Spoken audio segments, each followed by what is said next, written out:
అన్ని రకాల వస్త్రాలపై up to 70% discount.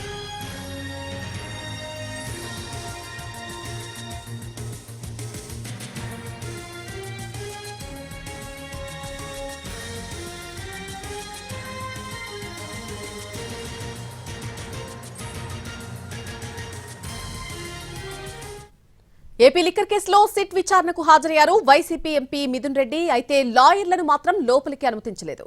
Liquor scam కేసులో A4 గా ఉన్నారు MP Mithun Reddy. AP liquor కేసులో మిథున్ రెడ్డి పాత్రపై ఆరా తీస్తున్నట్టుగా తెలుస్తోంది. అలాగే ఇప్పటికే సేకరించినటువంటి ఆధారాలను బేస్ చేసుకుని ప్రశ్నలు సంధిస్తున్నట్టుగా సమాచారం అందుతోంది. మిథున్ రెడ్డిని అరెస్టు చేస్తే సోమవారం ఛార్జ్షీట్ దాఖలు చేసే అవకాశం ఉంది.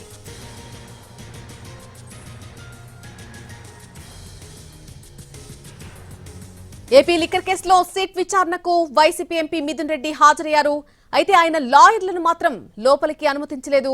ఆయన్ని ఒక్కరిని మాత్రమే లోపలికి అనుమతించడం జరిగింది. ఈ కేసులో ఆయన A4 గా ఉన్నారు. ఏపీ లిక్కర్ కేసులో మిథున్ రెడ్డి పాత్రకు సంబంధించి ప్రస్తుతం ఆరా తీస్తున్నట్టుగా తెలుస్తోంది. ఇది అంశానికి సంబంధించి పూర్తి అప్డేట్ మా ప్రతినిధి శ్రీకాంత్ అందిస్తారు. శ్రీకాంత్, విచారణకు సంబంధించినటువంటి అప్డేట్ ఏంటి? ఏపీ లిక్కర్ స్కామ్ కేసుకు సంబంధించి వైసీపీ ఎంపీ మిథున్ రెడ్డి విచారణ అయితే సిట్ కార్యాలయంలో కొనసాగుతుంది.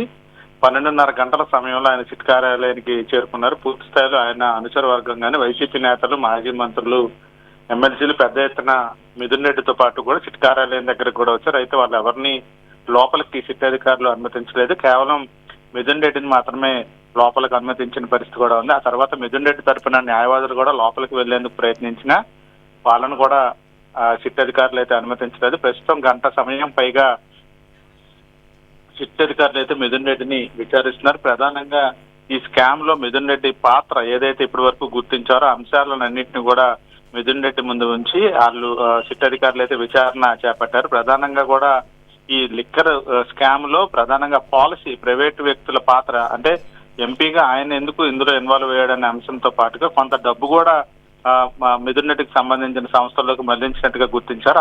ఆ లావాదేవీలు అన్నింటినీ కూడా ప్రశ్నిస్తున్నట్టుగా అయితే మనకి సమాచారం కూడా అందుతా ఉంది. దీంతో గతంలో ఆయన 2019 నుంచి 25 మధ్య కాలంలో డిస్టిలరీస్ కి సంబంధించి కూడా కొన్నిటిలో ఆయన నిర్వాహకుడిగా ఉన్నట్టుగా కూడా ఇప్పటికే సిట్ అధికారులు విచారణలో గుర్తించారు. దానికి సంబంధించి కూడా ప్రస్తుతం విచారణలో భాగంగా ప్రశ్నలన్నింటినీ కూడా అడుగుతున్న పరిస్థితి. అదేవిధంగా కొన్ని సంస్థలకు మాత్రమే, కొన్ని బ్రాండ్లు మాత్రమే అమ్ముకోవటానికి అనుమతులు ఇవ్వడంతో పాటుగా డిస్టిలరీల నుంచి సరఫరాకి సంబంధించిన అంశాల మీద కూడా పూర్తి స్థాయిలో ప్రస్తుతం సిట్ అధికారులు అయితే మిథున్ రెడ్డిని ప్రశ్నిస్తున్నారు. సాయంత్రం వరకు ఈ విచారణ అయితే కొనసాగే అవకాశాలు ఉన్నాయి. మరోవైపున ఛార్జ్ షీట్ ను కూడా దాఖలు చేయడానికి అధికారులు పూర్తి స్థాయిలో కసరత్తు చేస్తున్న నేపథ్యంలో ఒకవైపున మిథున్ రెడ్డి విచారణతో పాటు మరోవైపు ఛార్జ్ షీట్ దాఖలు కూడా పూర్తి స్థాయిలో సిట్ అధికారులు వాళ్ళ విచారణ అయితే ముమ్మరం చేశారు.